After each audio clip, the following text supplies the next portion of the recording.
Vocabulary শেখা নিয়ে আমাদের অনেক রকমের কনফিউশন, অনেক রকমের ডাউটস আছে।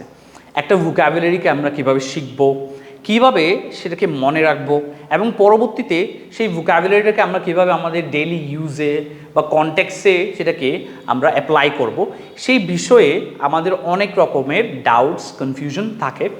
আজকে এই ভিডিওতে আমি চেষ্টা করব এমন একটা ফর্মুলা সম্পর্কে আপনাদেরকে জানানোর জন্য, যেটা ইউজ করার মাধ্যমে আপনি যে কোনো ভোকাবুলারি খুব সহজে শিখতেও পারবেন, প্লাস আপনি সেটাকে মনেও রাখতে পারবেন।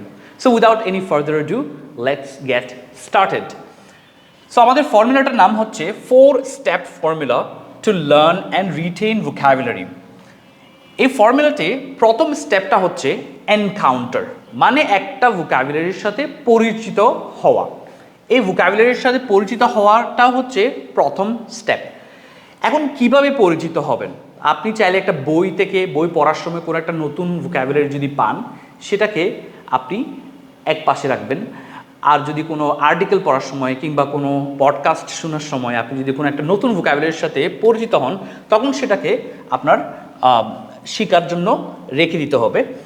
সেটা হচ্ছে ফার্স্ট কাজ। So find the word, this is the first step, and then you have to understand the meaning.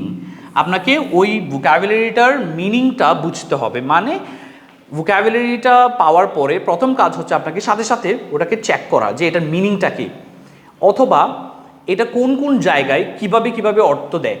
কারণ একটা ভোকাবুলারির অর্থ যে একই হবে ওরকম না, একটা ভোকাবুলারির অর্থ অনেক সময় অনেক জায়গায় অনেক রকম হয়। সো সবগুলো অর্থ দেখে নেওয়ার চেষ্টা করবেন। So that's your second step. In the first স্টেপের মধ্যে যে কাজগুলো আপনি করতেছেন, এটা কিন্তু পুরোটাই first step. And the third one is pronunciation. So একটা ভোকাবুলারিকে যখন আপনি এনকাউন্টার করবেন,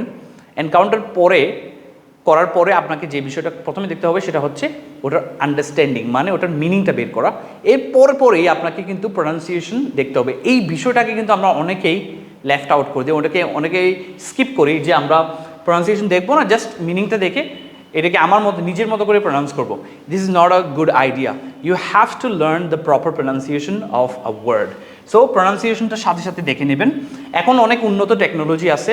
you can listen to audio, you can or either read the IPA sounds. So বিভিন্ন ওয়েতে আপনি প্রোনাউন্সিয়েশনটা কিন্তু ক্লিয়ার করে নিতে পারেন। পরবর্তী যেটা স্টেপ সেটা হচ্ছে রেকর্ড। দ্যাট মিনস আপনি যে ওয়ার্ডটা এখন শিখলেন সেটাকে রেকর্ড করে রাখতে হবে। অর্থাৎ you have to write the word, আপনাকে ওয়ার্ডটা লিখে রাখতে হবে। And then you have to write the meaning of the word. যে শব্দটা আপনি জাস্ট দেখলেন, ওই শব্দটা দেখার পরে ওটাকে লিখার পরে তারপর মিনিংটাও লিখতে হবে। এরপরে আপনাকে যেটা লিখতে হবে সেটা হচ্ছে, it's one of the most important thing, and it is writing the example. মানে আপনাকে এক্সাম্পলটা লিখে রাখতে হবে। এরপর যেটা করতে হবে সেটা হচ্ছে সিনোনিম লেখা। একটা সিনোনিম লিখতে হবে, মানে একটা সমর্থক শব্দকে লিখতে হবে, দেন একটা অ্যান্টোনিম লেখা। এখন এই স্টেপের মধ্যে, সেকেন্ড স্টেপের মধ্যে যে বিষয়টা সবচেয়ে আমার বেশি ভালো লাগে সেটা হচ্ছে এক্সাম্পল লেখাটা। আমরা বেশিরভাগ সময় ভোকাবুলারি যখন শিখি তখন এক্সাম্পলটা পড়ি না বা এক্সাম্পলটা লিখি না কোথাও। এইটা কিন্তু আসলে একটা রং way to learn a vocabulary. মানে একটা ভোকাবুলারি শেখার ভুল একটা ওয়ে হচ্ছে এক্সাম্পল চেক না করা। ওয়ার্ডটা শিখে আমরা কী করি, জাস্ট ওয়ার্ডটার মিনিংটা দেখি এবং প্রোনাউন্সিয়েশন, বেশির মধ্যে প্রোনাউন্সিয়েশন দেখি আর দেখি না, তারপর জাস্ট এটাকে অ্যাপ্লাই করার চেষ্টা করি। কিন্তু আমাদেরকে যে বিষয়টা খেয়াল করতে হবে সেটা হচ্ছে এক্সাম্পল দেখা, মানে এটা একটা সেন্টেন্সের মধ্যে কীভাবে ইউজ হয়েছে সেই এক্সাম্পলটা দেখা। তারপর যেটা করবেন, সিনোনিম লিখবেন এবং একটা অ্যান্টোনিম লিখবেন। So this are the two first step to learn and retain a vocabulary. এখন আমরা নেক্সট 2 স্টেপে যাচ্ছি, যে 2টা স্টেপ অনেক বেশি important. So the next step number 3 is practice. এইটা সবচাইতে ইম্পর্ট্যান্ট স্টেপ। এটাকে 3 স্টার দেওয়া দরকার। Important step. আপনি একটা ভোকাবুলারির সাথে এনকাউন্টার হওয়ার পর, সেটাকে রেকর্ড করার পর, মানে আপনার নোটবুকে এক জায়গায় লিখে রাখার পর আপনাকে যে কাজটা করতে হবে সেটা হচ্ছে সেটাকে প্র্যাকটিস করা, বারবার সেটাকে বিভিন্ন ওয়েতে প্র্যাকটিস করা। For example, use flash card. আপনি ফ্ল্যাশ কার্ড ইউজ করার মাধ্যমে সেটাকে প্র্যাকটিস করা, বিভিন্ন রকমের গেমস তৈরি করা, অ্যান্ড অলসো প্লে গেমস।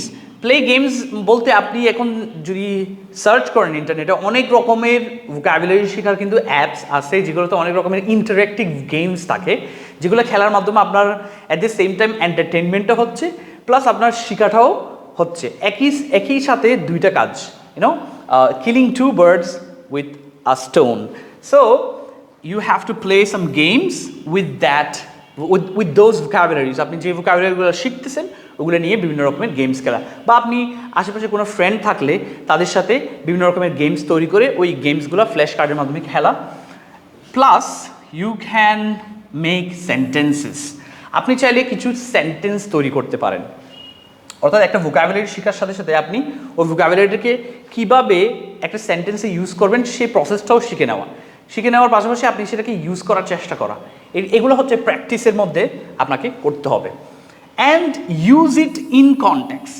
এটা অনেক ইম্পর্ট্যান্ট একটা বিষয় আমরা ভোকাবুলারি শিখে অনেক সময় ইউজটাও শিখি কিন্তু প্রপার জায়গায় ইউজটা শিখি না কোন সেন্টেন্সে আসলে একটা ভোকাবুলারি বেশি মানাচ্ছে ওই বিষয়টা আমরা শিখি না অথবা টপিক স্পেসিফিক জায়গায় মানে এই টপিকের সাথে এই ভোকাবুলারিটা যাচ্ছে ওই টপিকের সাথে ওই ভোকাবুলারিটা যাচ্ছে সো কোন টপিকের সাথে কোন ভোকাবুলারিটা যাচ্ছে সেটা আমরা শিখি না which is a very bad thing when it comes to learning vocabulary শেখার ক্ষেত্রে এটা হচ্ছে সবচেয়ে খারাপ বিষয় যদি আমরা এই জিনিসটা স্কিপ করি তাহলে আমাদেরকে ইউজ ইট ইন কনটেক্সট মানে আমাদেরকে এটাকে কনটেক্সটে বা কোনো একটা নির্দিষ্ট সিচুয়েশনে এই ভোকাবুলারিটাকে ইউজ করার চেষ্টা করতে হবে Now we will move to the last step and it is also very important which is review. That means আপনাকে যে ভোকাবুলারিটা শিখছেন ওই ভোকাবুলারিটাকে পুনরায় রিভিউ করতে হবে পুনরায় দেখতে হবে যে আসলে আপনি কি শিখছেন বা কতগুলো ভোকাবুলারি আপনি শিখছেন সেটাকে পুরোটাকে একটা রিভিউ করতে হবে সো রিভিউর মধ্যে কয়েকটা স্টেপ আছে তার মধ্যে প্রথমটা হচ্ছে স্পিড রেপিটিশন আপনি যে নতুন ভোকাবুলারিগুলো শিখছেন সেগুলো একটা নোটবুকের মধ্যে যে লিখে রাখছেন ওখানে সবগুলো ভোকাবুলারি একটু দ্রুত পড়া বারবার চেক করা এটাকে বলা হয় স্পিড রেপিটিশন আপনি বারবার এগুলোকে চেক করবেন বারবার ওখানে যাবেন গিয়ে একটু দেখবেন কি শিখলেন that's how you repeat all the vocabularies you have gathered আপনি যে ভোকাবুলারিগুলোকে এক জায়গায় করছেন সবগুলোকে আবার একটু পুনরায় পড়া next step is self test আপনাকে যেটা কাজ করতে হবে নেক্সট স্টেপে সেটা হচ্ছে নিজেকে নিজে টেস্ট করতে হবে অর্থাৎ আপনি একটা ভোকাবুলারি শিখছেন ওটাকে কত ভালোভাবে ইউজ করতে পারতেছেন সেটাকে একটু টেস্ট করা কিভাবে করবেন আপনি একটা সেন্টেন্স তৈরি করবেন সেন্টেন্স তৈরি করার পর আপনি কোনো এক্সপার্টের কাছে হয়তো যেতে পারেন বা কোনো বড় ভাইয়ের কাছে হয়তো যেতে পারেন জিজ্ঞেস করতে পারেন এই সেন্টেন্সটা কি হয়েছে কিনা বা এই কনটেক্সে এই ওয়ার্ডটা কি যাচ্ছে কিনা সেটা একটু চেক করে নেবেন দেখবেন যদি আপনি পারেন তাহলে আপনার ভোকাবুলারি আস্তে আস্তে ভোকাবুলারির যে রিটেইন করার যে ক্ষমতা যে মনে রাখার যে ক্ষমতা এগুলো আস্তে আস্তে বাড়তে থাকবে so self test is very important you have to test yourself then keep track আপনাকে যে ভোকাবুলারিগুলো শিখছেন সবগুলো ভোকাবুলারির একটা রেকর্ড রাখতে হবে আপনার ইমপ্রুভমেন্টের একটা রেকর্ড রাখতে হবে আপনি কতটা ভোকাবুলারি শিখছেন কতটা ভালো করে সেগুলোকে ইউজ করতে পারছেন এবং রিয়েল লাইফে আপনার এগুলোকে ইউজ করা সম্ভব হচ্ছে কি না বা কোনো সেন্টেন্সে আপনি এগুলোকে ইউজ করতে পারতেছেন কিনা সেটার একটা রেকর্ড রাখবেন বা সেটার সম্পর্কে একটু জ্ঞান রাখবেন আপনার নলেজ রাখবেন যাতে করে আপনি জানতে পারেন যে আপনার কতটুকু ইমপ্রুভমেন্ট হয়েছে so these 4 steps will help you to learn vocabulary and retain them so আমরা একটু রিক্যাপ করি প্রথম স্টেপটা ছিল হচ্ছে এনকাউন্টার করা মানে ভোকাবুলারির সাথে পরিচিত হওয়া তারপরের স্টেপটা ছিল রেকর্ড করা মানে ভোকাবুলারিটাকে কোনো একটা জায়গায় নির্দিষ্ট জায়গায় সেটাকে লিখে রাখা এর পরের স্টেপটা ছিল হচ্ছে প্র্যাকটিস মানে ওটাকে রিয়েল লাইফে ইউজ করা বিভিন্ন কনটেক্সে ইউজ করা বিভিন্ন গেমস খেলার মাধ্যমে বা কনভারসেশন করার মাধ্যমে আপনি কারোর সাথে কথা বলতেছেন সে সময় আপনি ওটাকে ইউজ করতেছেন সিচুয়েশন অনুযায়ী ওটাকে ইউজ করে প্র্যাকটিস করা তারপরের স্টেপটা ছিল রিভিউ করা মানে আপনি কতটুকু ওই ভোকাবুলারিটাকে সুন্দর করে ইউজ করতে পারতেছেন বা কতটুকু মনে রাখতে পারতেছেন বা কোন কোন সেন্টেন্সে আপনি এটা ইউজ করতে পারতেছেন কোন কোন প্লেসে আপনি ইউজ করতে পারতেছেন এই সব বিষয় একটু আপনার সেলফ ট্র্যাক মানে keeping a track of your improvement আপনার নিজের ইমপ্রুভমেন্টের একটা ট্র্যাক রাখা একটা রেকর্ড রাখা So this is how you can learn any vocabulary very effectively. By effectively I mean আপনি ওই vocabularyটাকে মনেও রাখতে পারবেন, প্লাস ওটাকে আপনি বিভিন্ন জায়গায় ইউজও করতে পারবেন। সো এই 4টা ফর্মুলাকে ইউজ করার মাধ্যমে কিন্তু আপনি খুব সহজে vocabulary শিখতে পারেন। So I hope this video will help you to learn vocabulary. This is it for today. Thank you very much for watching.